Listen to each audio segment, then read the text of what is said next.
Hello everybody, we invited Jamie again. Thank you for coming again, Jamie. Appreciate it. No, thanks for having me again. Remember last time we just briefly spoke about the self-managed super fund. Yep. Today I want you basically to elaborate a little bit. So for instance, one of my buyers want to buy in a property in their self-managed super fund. Can you just advise them a little bit on that?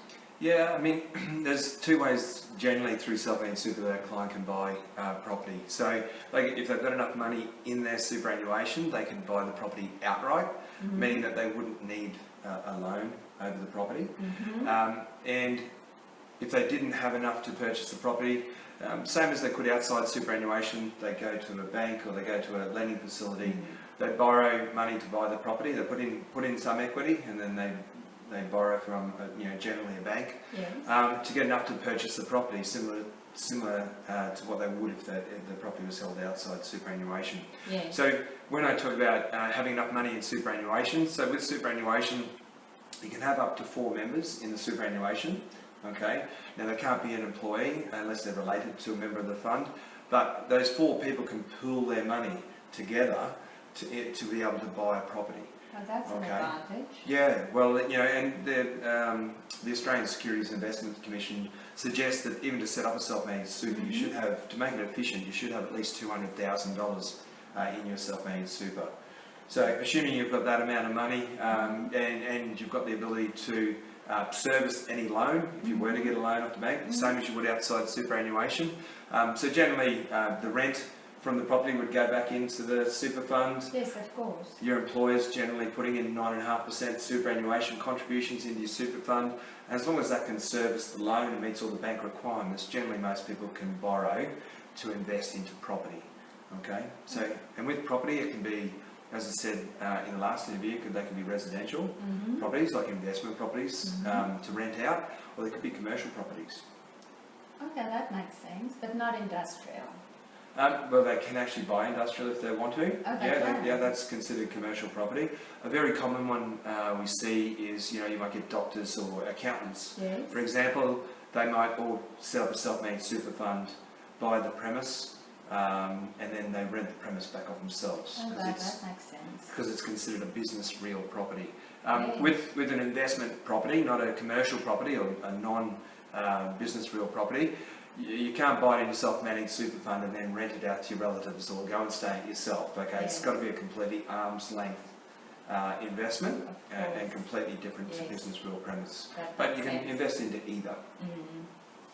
So would you say there are some tax benefits, or I would assume there is, but can you elaborate on that, please? Yeah, well, superannuation, the whole superannuation system as a whole is a concessionally taxed environment.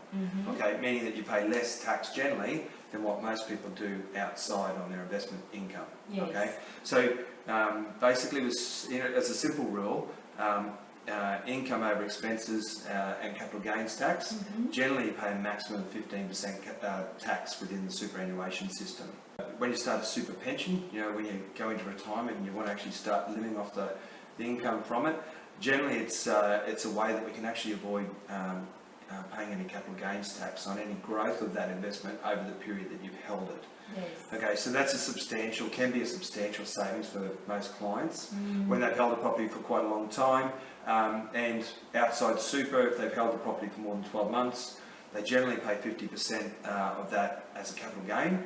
And within superannuation, once they get through to the super pension phase, it can actually get down to nil tax on that. So can be significant benefits for people holding big chunky assets like real estate for the longer term. And I'm sure you will be able to explain to people exactly how to get that nil tax benefit. Yeah, well, it's one of the greatest benefits of long-term financial planning strategies. You're planning for the longer term, we're not planning for the short term. So if we know that you were going to hold assets, we're going to hold them through to retirement, then we basically look at all of the tax considerations as part of my job for clients and consider which is the best tax structure to hold that asset into, considering all of the client's needs and objectives before they even purchase it.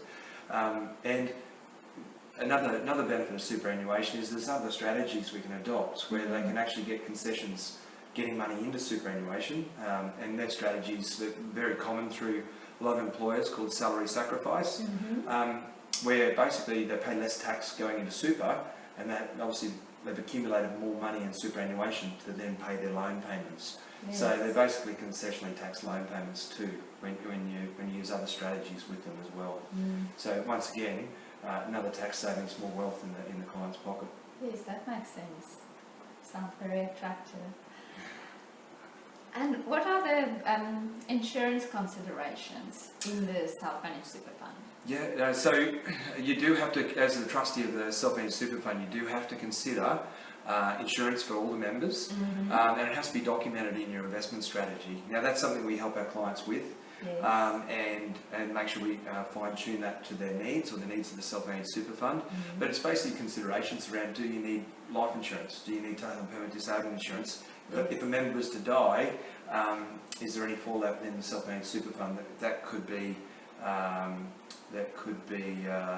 fixed by actually having an insurance policy within the superannuation fund? So it is one of the regulated requirements to consider that as a trustee of a self-managed super fund. It's because I have to say, somebody asked a question the other day regarding that, and it would be, I couldn't answer them, of course, but this is something that people want to know, is about that insurance in the self-managed super fund. Yeah, absolutely. I mean, part of what I do as a financial planner, and specifically what I do with lifestyle planning, is just, it's more than just about super. It's about understanding what the client's trying to achieve, what their goals and objectives are, what are the risks along the way. And one of the things that can protect against risk is risk insurance, like income protection insurance and life insurance and the like.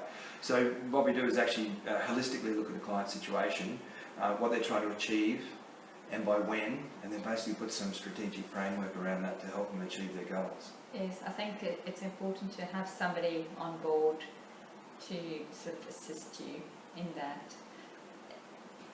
I think it would be very unwise just to jump in on your own and think you're going to swim on your own in this field. Very true. It can be a minefield.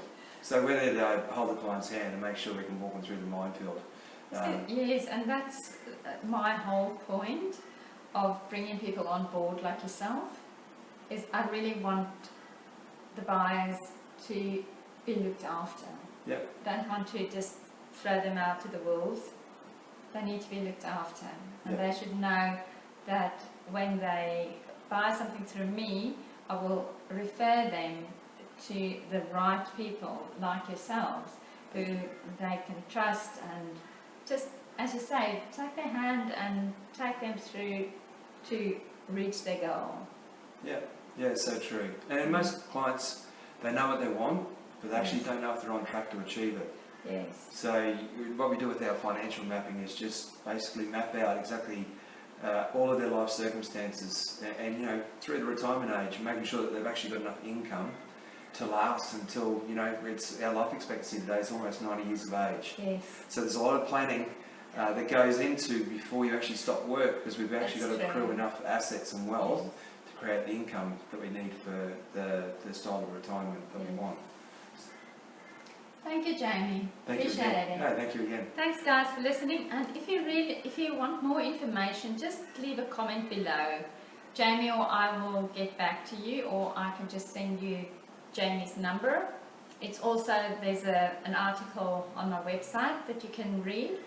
I'll put that on my Facebook page as well, so that you can just contact him directly if you need his help.